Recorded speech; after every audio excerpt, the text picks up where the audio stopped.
Hey, there it is. And we are live. What is happening, everyone? Thank you for tuning into this very special Friday evening, not an FT8 night, sponsored by Andy Cowley. Today, we are joined by Dan W0 BDP and Lucas N0 OPS. I have, sorry, I had YouTube in my ears there. And they are, they're lost because they contacted me about web development and IT stuff and all this stuff. But the gist of it is hams helping hams. They've got a couple other things they want to talk about, but I thought,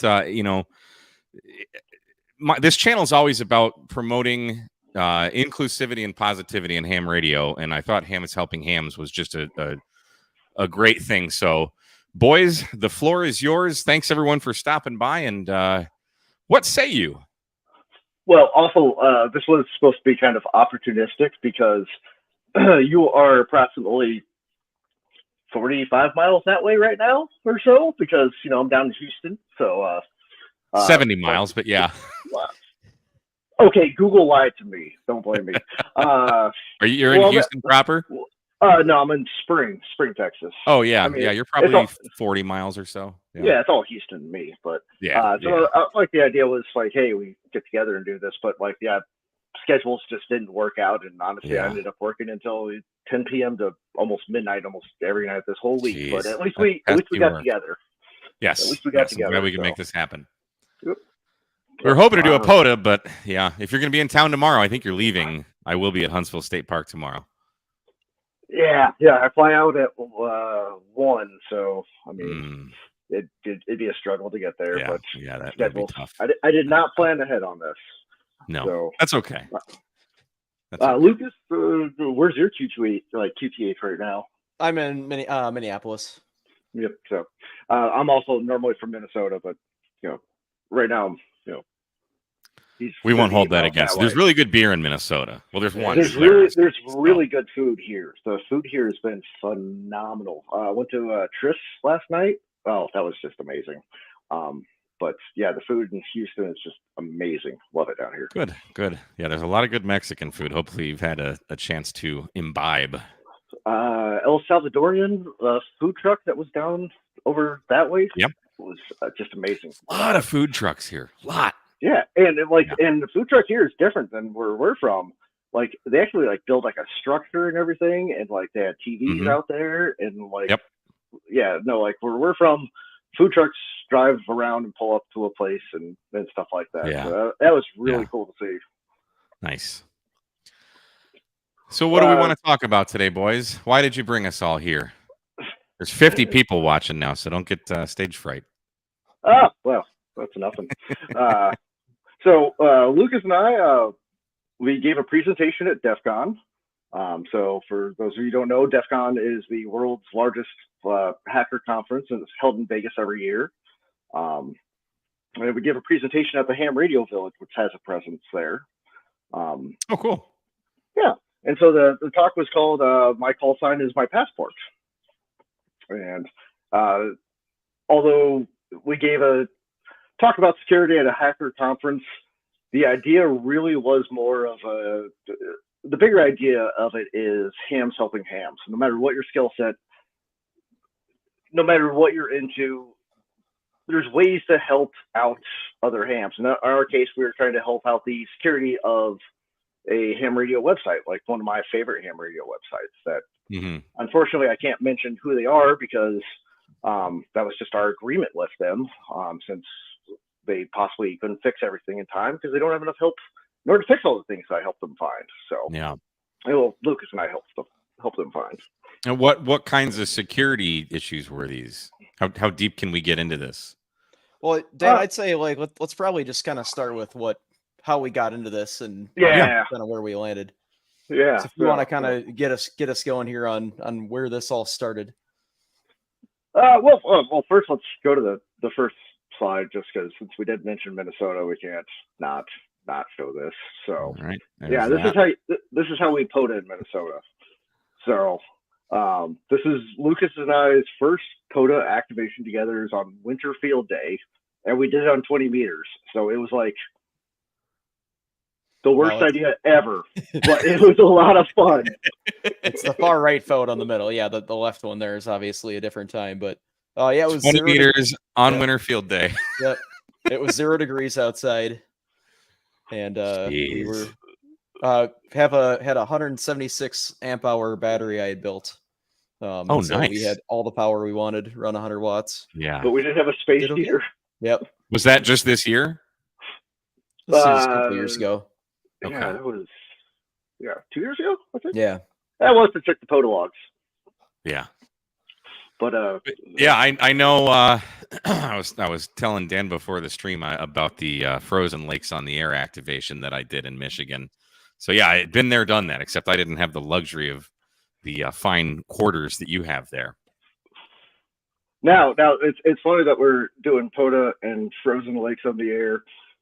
If you check the little parenthetical documentation on this particular slide, hotels on the air. So at Defcon, since we didn't have an HF rig with us, we grabbed the HCs and started playing a fun game of HOTA. So hotels on the air, the exchange, what's the call sign, which hotel you're in, and what floor number you are. And so we're hoping next year people actually gamify this and we'll actually just like jump in an elevator and they're like, Flamingo 4, Flamingo 5, Flamingo 6, and just see just how lit we can make that fun little game. Oh, wow. Yeah. That's hilarious. CQ HOTA. CQ HOTA. That is Hey, if you can't POTA, you got a HOTA. Yeah, I like it. Hey, ham harder, man. Yep. That's the way to go. So back to kind of like, well, we did not prepare for this. So kind of how this all started. We'll see if we can. So that's my normal TTH right there. And it gets back to the whole hams helping hams thing. Hey, I operate portable technically in my backyard during the summer. And so winter comes and it's cold in Minnesota. I don't know if everyone knows that, but it's cold in Minnesota. Last year, Lucas was kind enough to come and help me like install a ground rod and help me move my radio in through the winter. And by the way, the water bottle trick for installing a ground rod like works great. And so that's just kind of like a, hey, hams help hams, right? Now, I'm a penetration tester occupationally. Okay. I always pause when I say I'm a penetration tester just to see what people ask for suggested is. I wasn't going to fall for that bait. Yeah. It's a fancy way of saying like I work in offensive security, so my job is to find security problems. And so in this case, I accidentally found a security vulnerability in a ham radio website. So in this case, if you can see all my call signs in the URL bar up at the top, and that doesn't exactly have a lot of sensitive information here. After all, like addresses normally just kind of freely out there because we're licensed. Email address, a couple of other things that aren't on the slide because I faked all of this for various reasons. And it's like, well, I don't really know if this is a problem. It might be a problem. It could be a problem. So Lucas and I started going really back and forth on this about like, hey, how do I report this? Because in this country, we have some like really messed up laws where even though I didn't mean to find something and even though I'm trying to do the right thing, if I report it, I can still get in trouble legally, or I can legally get in trouble for this. And ultimately, makes sense. Like so, we decided to disclose this because I mean, if I take my call sign and change out someone else's call sign, now to get to see their information, it's like I don't know if that's supposed to be that way. But like, so what am I supposed to do? And Lucas and I talked it out, and so Lucas, what does Dan always do? Yeah, so essentially, there's this idea, Mike, called responsible disclosure, where there's been a problem in the industry where we're essentially trying to get companies to want to fix their problems, right, and make everybody more secure. And so the idea behind responsible disclosure is we're going to find an issue, we're going to report it to the company, and they have a reasonable amount of time to go fix the problem. And after that amount of time has went by, then the disclosure happens to the public, a patch gets released, everything gets fixed, and we all are more secure for it. And so that's finally happened in the last 15 years or so in the commercial industry. And so what we're seeing here is that, we're still thinking this through though around amateur radio and like there's, even though that's kind of a framework that's out there now, it's still not completely adapted by everybody. And you could still be sued for anything. And so like there's absolutely a lot of risk that's involved in for security researchers finding things. Yeah. So yeah, a lot of this just comes down to the like, all right, like, yeah, we didn't purposely go find this, but we found it and we opted to go and, disclose it and say, hey, like, would you like to fix this? You probably should. And disclose it to them. I had no intention of putting any sort of pressure on this website owner. I wasn't going to give him like a timeline of like 90 days or anything, or I go public. It is more of a, hey, I want to help. Yeah. Like I actually found this thing. And I imagine how much of that is actually out in the ham. Like a lot of these ham radio websites are just bad. Looking at you, ARRL. So I mean, Mike, you're essentially hitting the, really the prime point in all of this, right? And where a lot of my points around this presentation came in is like, there's a lot of space here where we can do better. Yeah. Right. It's a pretty target rich environment at the moment. And so like, as we see here, right, we went and talked to the site owner.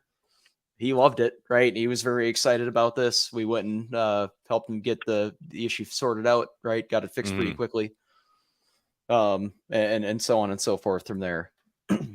And you said this was one of the more major ham websites. It's right? a well-known site. Yeah. Okay. So and go ahead, Dan. Oh no, I was just going to say, but it's obviously we can't say who it was because sure that was our agreement with him, and all this was done under a gentleman's agreement, which, as far as I know, does not hold up in court. But hey, hams helping hams, because we are both licensed and everything like that. Like everything turned out in our case like just fine. Like, and it was great. Well, that's good. I mean, I would hope that it would be how it would normally go. Like, hey, I found a vulnerability. Let's fix this. Unfortunately, it doesn't. Yeah, there's a lot of cases out there of. I mean, there was that one day on the F-12 thing where I believe the governor of Missouri is calling this. Was it even a security researcher, or was it literally just? I think it went after the journalist who talked about it. Sure. But, yeah. So I mean, it's basically hitting the F12 button on your keyboard in a browser was meeting their definition of a hacker. Yeah, because they wanted to prosecute them because their website was leaking all of your sensitive information, and someone else just happened to notice it because they hit F12 to view source, and like now he spent 4 months wondering if he was going to go to jail. Wow. Yeah, that's crazy. But hey, he didn't have a call sign as far as I know, and neither did the governor. So had they both had them, this might have gone differently. Just saying, just go get your tech license. It's real easy. So, but we wanted to do more, and so we came up. We approached the original website owner. I'll let you guys read the bullet points at your leisure, but this is just kind of what we did. So, hey, we found a bunch of stuff, and it only took us 12 and a half hours between the two of us. It was real low effort. We did it just kind of a couple hours here and there on the weekends. We wrote it up very professionally because, obviously that's my skill set because I do it every day for a living. This is because you're a penetration tester. That's right. That's why I'm in Houston. So penetrating Minnesota wasn't enough. I had to go. So would it be safe to say that Houston doesn't have a problem anymore? I will say I sufficiently penetrated Houston quite well on this engagement. So okay, good. Good. But hey, that's why you come here, right? Yeah. I just came here for the weather and the wild women, but well, and I guess we. I was going to say that the best part of my job is saying what I do for a living, just because the jokes just go on. So, also, Lucas, I'm really disappointed you didn't wear your shirt. I know. I was thinking about that earlier. Yeah. I was gonna say, Mike, we never really talked about. So my background's I did a little bit of red teaming and stuff, kind of where Dan came from. A lot of incident response and forensics, and now I manage security operations team. So okay. I'm more on the blue team side of the house, trying to prevent the bad guys from getting in and following up when they do. Okay, I'm pretending I know what you're talking about with all this, but we'll go with it. I am wearing a blue shirt.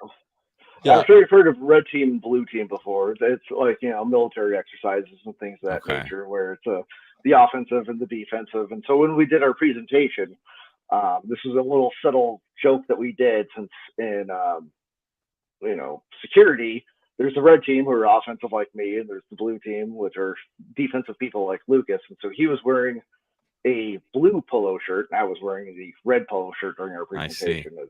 That makes Jody's comment make a lot more sense. There we go. And I'm the one who dies. Great. Yeah, that makes me feel better. So now Jody also asked, though, curious how many ham sites are still running TLS 1.0 or 1.1? So we'll get into some of that here in a little bit. Okay. Yeah, I will say.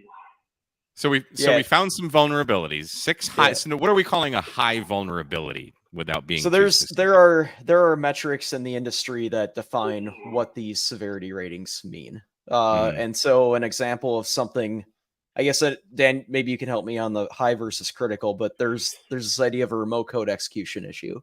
And remote code execution is not that we found any here, but a remote code execution is the idea that, somebody can just go and like run anything they want on your computer. All right. And then a really low issue might be like he's talking about, like not that SSL issues are not important, but nonetheless, they come up often, and they are usually much harder to actually turn into something that results in a breach. Okay. So the severity normally kind of ties to like how likely are you to be able to like create a data breach from that information. And also what we did with this particular website owner is, not only did we kind of say like, hey, here is what the severities are as far as the industry is, we came up with a completely subjective rating of a priority system of like, hey, you should fix this first, these things second, these things third, and they didn't necessarily line up as far as what the severity of the findings were. It was more of a, hey, here's how you can easily shore some stuff up real quick kind of things, or like, that's really bad, you should probably address that. So we kind of did a subjective rating thing too. Yeah. And so he had 2 metrics to kind of decide how he could spend his resources and time. But I think the major point we were trying to get here is this, we found a lot of stuff, we didn't put a lot of time into doing it. Yeah. This was an hour here and there on our weekends and our free time, right? There wasn't a big lift for us with everything else going on in life, and we were able to make a difference here and contribute to getting a ham site into a better spot. Yeah, that's great. So, I mean, are we talking like people's credit card information, or are we talking, name, address stuff? You can find that. It's anywhere, think about what you normally would see on ham sites. I think that's actually, I guess at this point we may as well just go through the slide deck. So it's there we go. Hey, that's what it's for. Yep. Like we were trying to like not just redo the talk, but like the questions are naturally going that way. So hey, what do we find? So like, I don't know about you, but hams love their logs. I personally don't go anywhere without mine. Look at that old thing. Yeah, look at that. That's pretty good. I actually have you in this one. Wow. There you go. 7/28/23, 0120 UTC K8 MRD 14336 Coda. It wasn't even FT8. I'll be darned. yeah.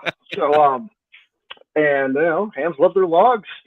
So this Yeah. particular website, like many other ham radio websites, you can upload your logs because I mean we all love logs, and so we have here's a particular log, with a very interesting call sign there in a nice location. And when I upload to that log, hey, look, there's my call sign. Mhm. Now, what happens if I change that call sign to someone else? Cool. I just uploaded to their log. So really, EO1TE's log, ends up Yep. getting my Huh. call sign added from Dan. Yep. yeah. Now let's take it a step further. So this is what we call cross-site scripting, the way to run JavaScript in someone else's browser. So it's more dangerous than just showing an alert box. Basically, if you got cross-site scripting running, you can do anything. Code execution. Yeah, anything that user could do, you the can now browser. do for them. Wow. And upload to someone else's log with a cross-site scripting payload.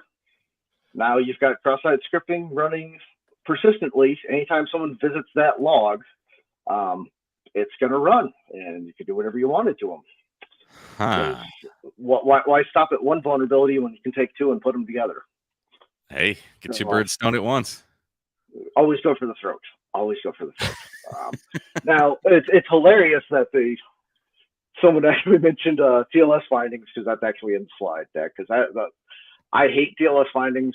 Lucas, you work on the blue side of the house. I hate fixing them because they're always around. I hate that I don't know what they are. Yeah, it's no, you are living a blessed life. I mean, because I hate reporting on them. He hates fixing them. By the time he fixes them, something else happens with them, and then it comes up on the next test. I'm like, I gotta run this up again because you know what? I triggered myself. I need to. Mike, this is the TLS and SSL run the little lock icon in the corner of your browser when you're on your bank, and that's when they say that your banking account is secure through the website. That's running on TLS/SSL. Okay. So it's just that over time the versions that are being used, they find vulnerabilities in them, and so you got to keep replacing them. Okay. I'm with you. Yeah. I know what that means. Yeah, and everyone hates it. It's just a constant whack-a-mole game of every 3 months. Every 3 months. All right, somebody needs to take my call. Let's keep going here. Oh yeah. Yeah. So that was kind of the point of this slide, actually. So this wasn't just security findings. Liz, do you want to explain this one? Or? Yeah, sure. I mean, it's just that you can spend a lot of money on certs, and from Legacy Pattern, that's exactly what happened. But there's places like Let's Encrypt now that provide free certificates to make essentially as a public service to get everybody to be running TLS and securing their internet traffic. And a big thing at Defcon is they have what they call the wall of sheep, which is all the compromised connections that have went across the network. And every year we watch the list of those shrink because more and more traffic is being by default tunneled and encrypted with SSL TLS. Well, that's good. And so this particular website, they were purchasing their cert, and they were purchasing a very expensive one. And so we just recommended hey, here's a free alternative to it. It's a little bit more work to implement it, but yeah. What's up, Josh? So here's just a recommendation to get a way to cut down on your costs. Now you have to ask for less donations, and that's kind of what we wanted. We don't, because I've heard people say oh, I'm tired of people asking for donations, and this is kind of the thing about our whole talk was hey, don't donate money, help. So hams helping hams. If you got the skills, go help them. If you're a ham. If you're a ham, because your call sign is your passport, and that is a callback to the movie Sneakers. And I was going to ask where that came from. What was the meaning behind that? Yeah, so it's a line from Sneakers, and we'll see how many people are actually old enough to remember that movie. I know the movie, but like I know I've seen it, but yeah, that was like early '90s, wasn't it? Yeah, it's got Dan Aykroyd in it. Who else does it have? Bunch of big names. Redford, I think. Yeah. I probably have known this before we did the stream, but yeah. So it's but that was the thing that they that was the which is kind of like an amazing little prediction for the future is they were using voice biometrics of you speak into it and say, hey, my voice is my passport, and that would that would unlock it. Yeah, I see. Okay. and way ahead now of its time. Yeah, and now like you'll see like some banks are starting to do the my voice is my password. And it's like, oh yeah, they totally stole that from that movie. So I don't think that'd be very secure yet, because even like sometimes I'll have my iPhone in front of me, and it just happened yesterday. In fact, someone was talking on the TV and said something that sounded like "Hey Siri," and she perked up and was like, "What?" And then I was like, "Shut up! It's not for you." This is why I don't trust things like that. So yeah. I think that's pretty much it for the slide deck. Don't you think? We just talked about we made our problem statement. Now we got to talk about everything else. Oh yeah. See, what is this? I'm the red team guy. I only do the problems. That's it. So I'm out of this one. Yeah. So going back to the question before on the like how many ham sites have problems? Turns out a lot of them.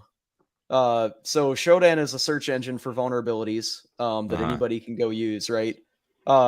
There's a lot going on out there, right? And I don't think any of this is really that new to or news to anybody who's been paying attention. But yeah, there's a lot of opportunity here for security professionals or enthusiasts to be able to reach out and help their favorite sites.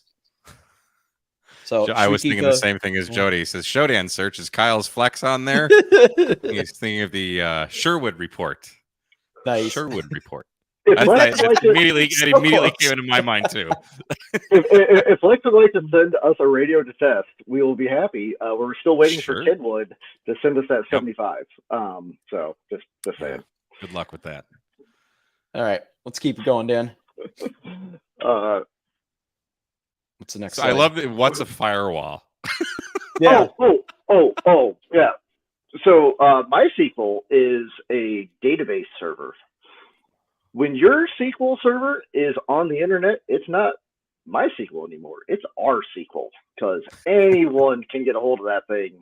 They need a firewall, but they also need someone who can help them implement a firewall. Like it's that bad. Wow. So essentially the kind of the big thing we noticed in all this, right, was like, what can we go do? There's only two of us. This is a big problem, right? Yeah. It's like, hey, you know what? Look at this Venn diagram here. Big overlap between InfoSec professionals / enthusiasts and people with amateur radio licenses, right? There's that big area of opportunity. I would actually argue the overlap is probably bigger than what we have on there. Well, you made the Venn diagram, so that's your mistake. That is my mistake, indeed. Yeah. Squish them together a little more there.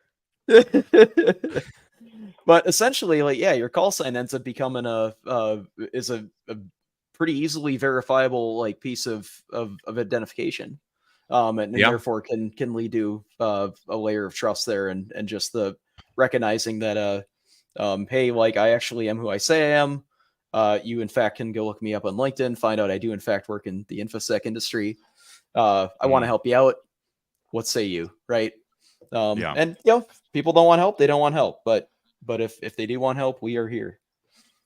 Well, not necessarily, but not necessarily us, but the community itself. That's what we want. No matter what your skill set, if you can do dev work, if you're great at Python scripting, whatever, reach out to your favorite website or favorite whatever, like the logging apps. Those logging apps probably need some help. WSJTX, they all need more people doing. Nobody better be messing with my FT8 log. So here, that brings 232. Nate asked a question a little earlier. Are you guys going to fix all the security issues in ham radio? It's going to take a much larger group than the two of you. I'm sure it will be. So, what's the game plan? What's the So how do we help? Yeah, so I mean, this talk was more or less effectively kind of a call to action, right?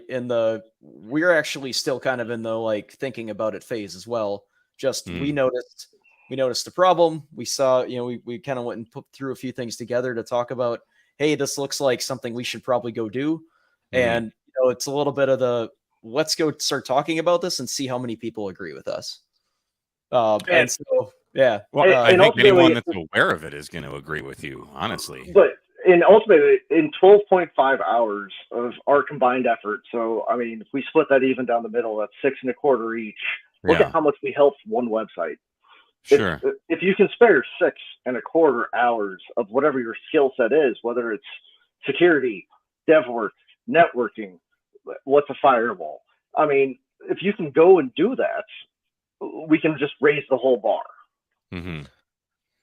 Because I mean, we've been talking somewhat about pretty heavily on network based stuff, right? But in many cases, their applications are old. The applications themselves are bespoke code. In a lot of cases, right, the ham radio websites are literally the DIY side quest of them doing ham radio. Dude, so right? somebody commented on one of my videos about it was I'm gonna go here. It was about the APRS video. And he said he was like, and the greatest thing was so funny because the guy was like the director of APRS something or other, and because he put his link in there, his comment got flagged, so it never got published. So I saw it on the back end of stuff and published it. But I went to the website, and it is the most god awful, horrible website. It's like you're looking at like Windows 95, like it's bad. Like with so many technical minded people, myself excluded, in this hobby. It amazes me how bad ham radio websites are. Yeah, that's slowly changing with time, right? I think Josh is doing an excellent job, I think, of kind of changing some of that. I know like APRS, the logging app, Hammers. I don't even know what you actually call it. Hammers. Yeah, but like we're finally seeing some like some kind of newer dev strategies happening and some kind of newer frameworks being used to build these applications. Well, I mean, Jarrett's a younger guy. He's a smart guy. Yep. But that is just a logging software that's really doesn't even need to be hooked to the internet at all, other than when you download it. So yeah, well, and in reality too, and we kept the scope for this talk kind of kind of focused on websites, but in reality, really the problem here is just ham radio software, right? Ham radio technology. Yeah. Like applications themselves, I'm sure have tons of issues. Go fuzz them, etc. So there's a ton there.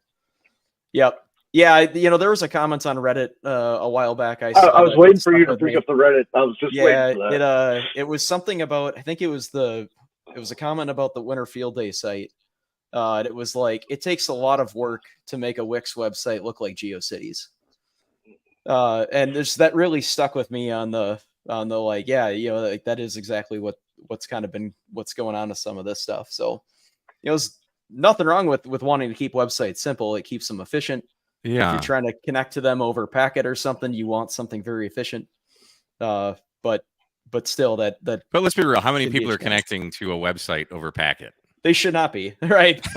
TCP/IP over packet is not usually the most efficient protocol. I'm just going to flash this one. Hey, Yaesu 1990 called. They want their website back. Yep. I was just on Yaesu's website. Hey, what you trying to say about Yaesu, man? Yaesu for life, okay? Listen, I own more Yaesu radios than I do ICOM. I know. I'm just saying, I like them both. But Dan's walking away. Okay. What's wrong with Yaesu from the 90s? Sorry. Had to grab the 857 there and just be like 857, like Yaesu 90 life, bro.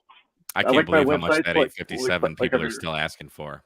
It's crazy. The 891 didn't really replace it. So, it replaced it in many ways, but there's still things people want out of the 857. Well, the 2 meter 70 centimeter, is a big thing there. But I love my 891. I absolutely love it.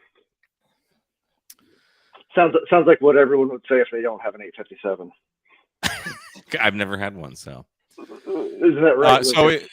So is there anything else we can do? Getting back to the topic at hand, I know you wanted to talk a little bit about POTA, and you had an APRS question for me, I think. That is right. I mean, how do we they say we, I'm not included in this, but what can people do? Can they contact you, and do you want to make this a bigger thing? What's the end game here? We're still looking into how to make this a bigger thing. But right now, I will kind of the idea behind the talk until we can figure out what we're going to do by next year is.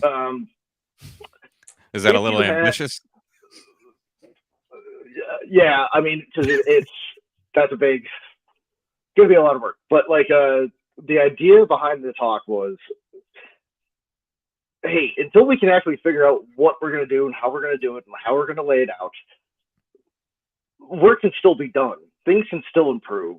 Like, if you have a favorite website, if you have a favorite walking app, if you have any sort of skills and you want to go and help. And your call sign is going to carry a lot of weight with that.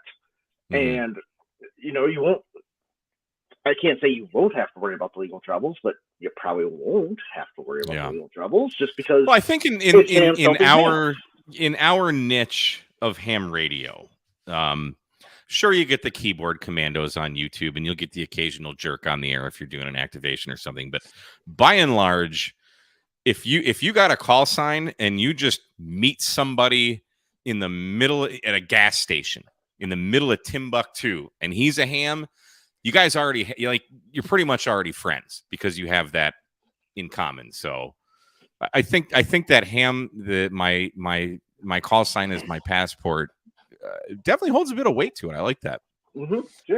Yeah, and kind of where my head's at, Mike, here is I'm interested in hearing from people that either think this is a good idea, have ideas on how they could help or how we could build some structure around it. Right after our talk at Defcon, I was approached by a couple people interested in the idea of maybe starting a 501c3 nonprofit, right, and start building a framework around it. There's a group called OWASP that's out there that is focused on application security.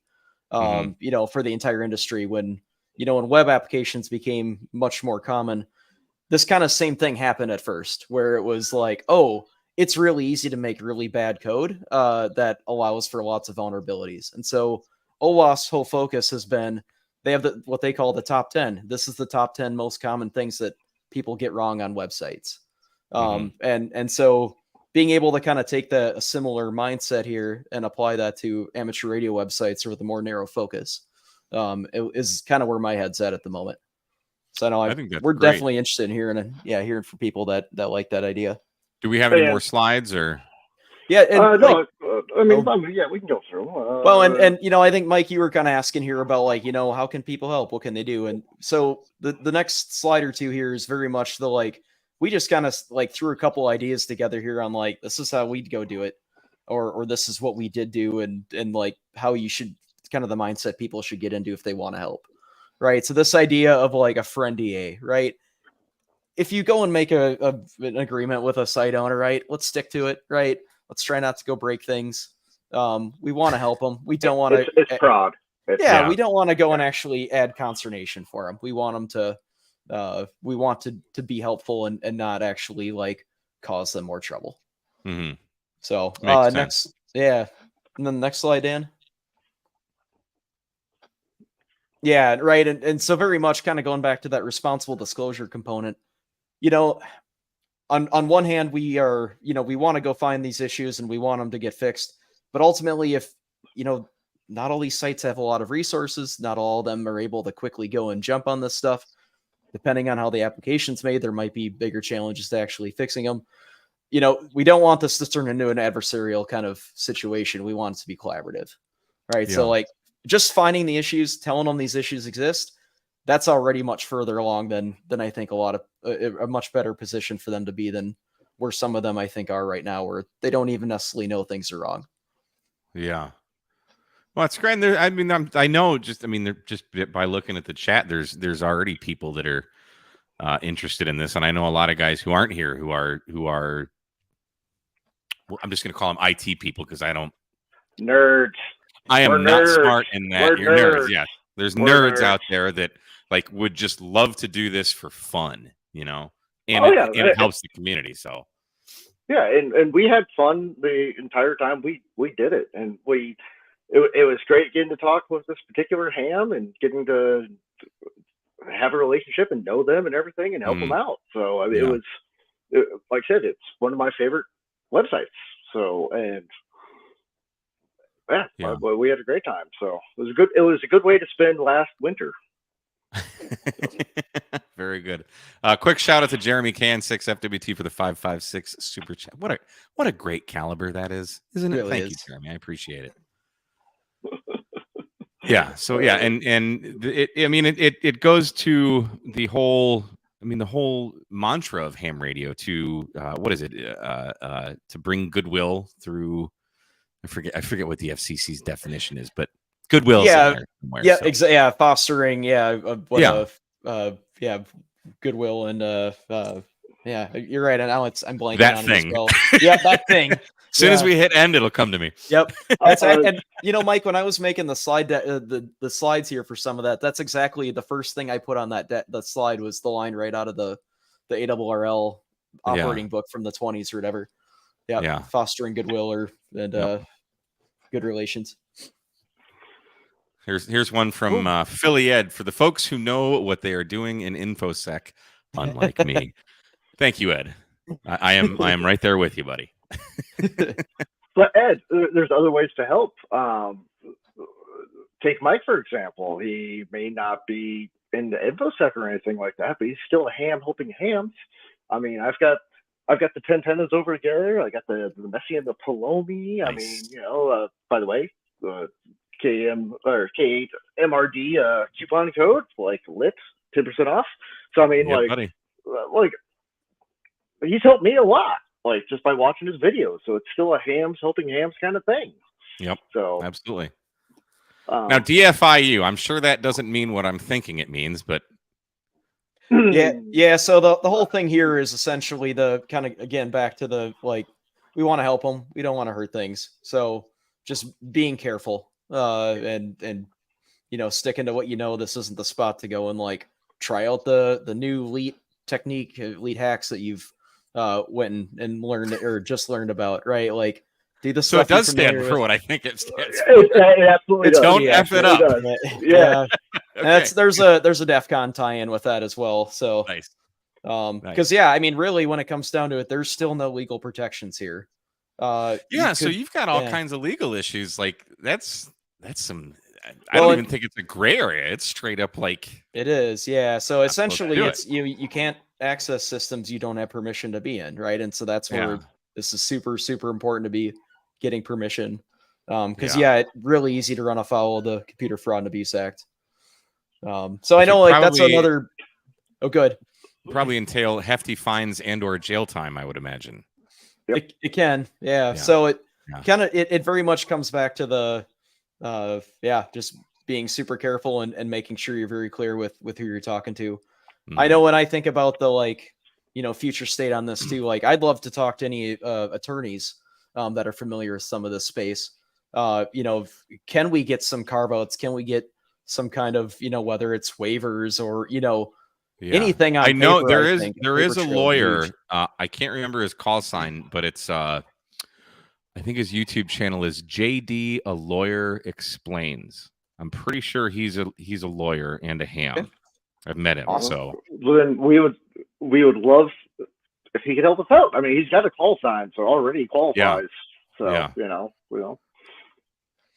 Yeah. And and I see Philly AC3IK just mentioned about auditors too, and that's actually one of the other ones in my mind I've kind of poked at or picked out was the, people that just have an audit background. It can help mapping current configurations of websites against, whether it's CIS benchmarks, CSF, NIST, pick your framework, right? But literally there's something for anybody here to be able to go and get everybody into a better place. I'm sure this will mean something to everybody but me, but that's awesome. Hopefully that doesn't crash my computer, but thank you, Jody, for the 762. I've got one of those too. I'm just glad he didn't drop my tables.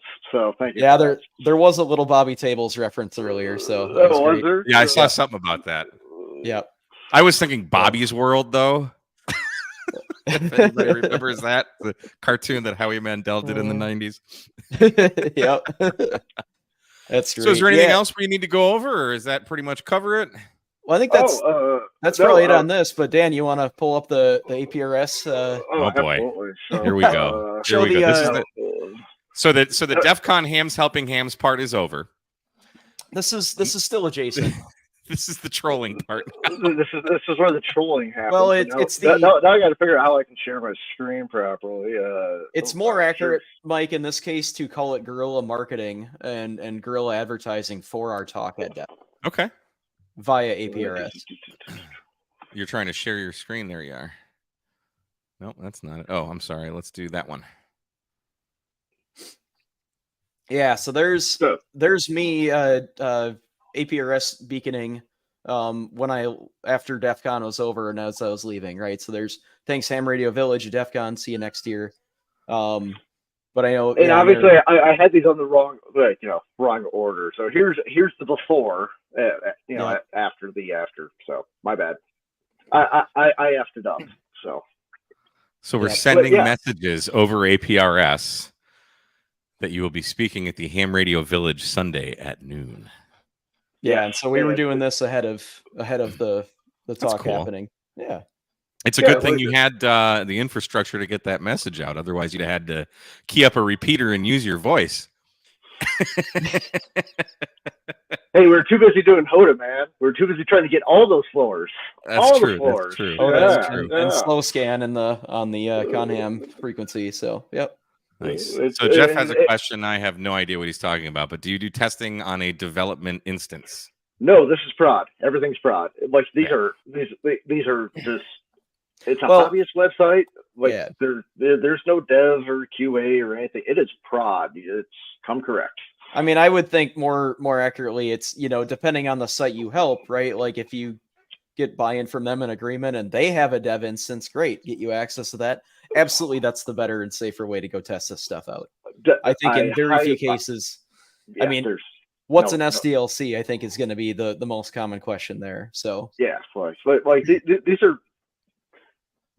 They're hobbyists. Like, we're all hobbyists. I mean, it's amateur radio. It's a hobby. I would be shocked if I ever ran across a ham radio, anything that had a dev, prod, gamma, beta environment. That if there's one out there, I want to know about it. I mean, I'm sure it may exist somewhere, but it may. But I want to know about it. And I just be like, hey, this is the way you're supposed to do things. So let's see if we can convince him in order to convince everyone else to do it that way.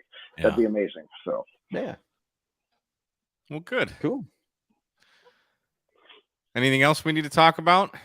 Oh, got to flex the FT, 5. But I did bring the hand mic, because here's something I wanted to do today or anytime this week, but I did not have a time or opportunity to make it 15 miles up to that park over there. Yeah. 2-meter POTA activations. I'm right there. Spring, Texas is right here. Uh-huh. Even if I didn't are you looking at W. Goodrich Jones State Park? I would have to look to see on the map what it was, okay. But there's not a lot around Spring, so was it north of you? Yeah, it's northwest. Yeah. And I'm like, I bet I was going to bring the 857 FT8, do some single sideband, and then jump on the 2-meter and see if I could drum up some some contacts and everything like that. So here's the thing: in Japan, they love activating parks on 2 meters. And Lucas and I, we badgered a bunch of people at Defcon in order to get licensed. We got 3 people licensed. We got we got 3 people licensed who were not planning on getting licensed, just by chatting with them and you know, polite persistence is what I call it. I call it badgering. I call it badgering. Yeah, I'm like, it's free. Go take this as free this weekend. Go. And it's free and easier than you think. Yep. And so we got at least 3 people that we know of all the people that I badgered, and he politely persuaded. But one of them reached out to us, and he happens to live in a very densely populated area that happened to have quite a bit of parks that are activatable. And I'm like, so she sent us an email saying, hey, thank you for, like, you know, badgering me or politely persuading me. And I'm like, yeah, dude, like, if I were like where you were living right now, I'd be like just walking to those parks, just getting on the HT and just doing it like the people in Japan do, which is start activating on 2 meters. And I think we can make that catch on in this country, and it'd be a great way for techs to, like, really find a way to start using their radios.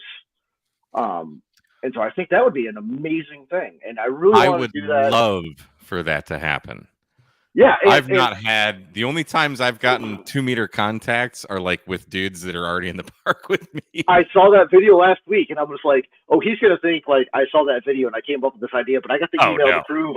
I got the email to prove that I thought of this before that. But, like, no, and I got the whole, you know, I got the handheld in order to make it so I can write down in my physical log over there, like the old man I am, because, you know. But no, I think I would love for that to catch on. Like, some of us. Yeah, that's a very, you know, that's really going to depend on your location. Like where I'm at Huntsville State Park, I don't think there's 10 hams in a radius close enough that I could reach, much less all be on 5.2 at the same time. So. Yeah, and I think that's the fundamental thing there, right? Is that depending on, you know, like in this case, dude's in a very, very densely populated area, right? And so it's, hey, you know, and like, you know, there is very much a predisposition for HF to be how you activate parks. And, you know, there's nothing saying you can't activate on VHF, UHF. And so just, you know, and make it more accessible here to, but yeah, like you're saying, if you're in a spot that does not have a lot of people around, you're probably not going to get a lot of contacts that way either. Yeah. Now Josh in Los Angeles can walk out his back door and call CQ on 5.2 and he'll have a pile up, you know. A lot of guys will do soda out there just on 146.52 with like a roll up J pole. Or when I was in Colorado last year, I did a soda activation with a buddy, and just with my Yaesu VX7 with a signal stick antenna, I'm getting like 35, 40 miles out. It's crazy. But in the flatlands of Texas, especially in really thick trees too, that's going to absorb a lot of your signals, so that makes it tough.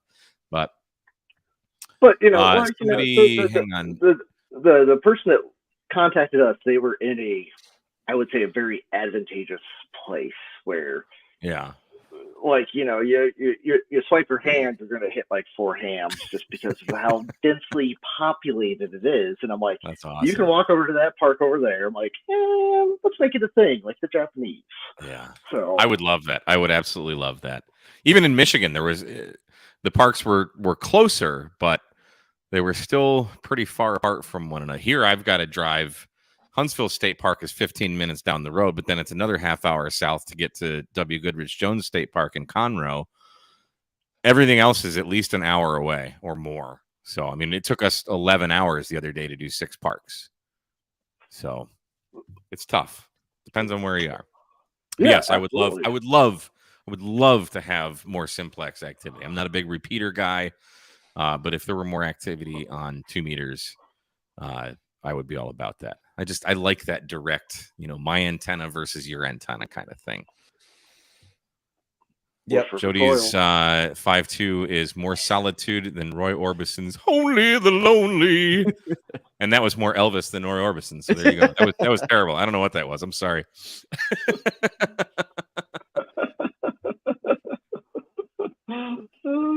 Can you POTA using APRS? Does APRS actually count as a contact?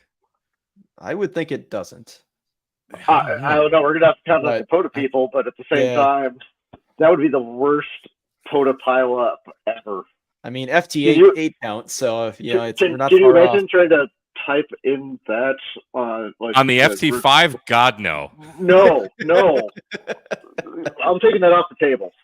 Yesu's like, all right, guys, they're in the boardroom figuring out that radio. They're like, what is the worst way we can interact and type with this radio? And they're like, one guy in the corner with a dunce cap is like, Boff, what if we made it like a Motorola Razr where you got to type like it doesn't even have predictive testing. It's like texting Gen 1.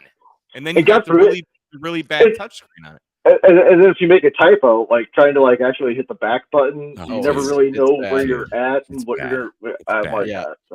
Yesu really shit the bed with that touchscreen. I love the radio. I really love the radio, but boy, does it have some quirks. But I mean, that's the Yesu life. Like we struggle, we make do. It's still the best ever. So, I guess. All right, boys, we're coming up on the hour.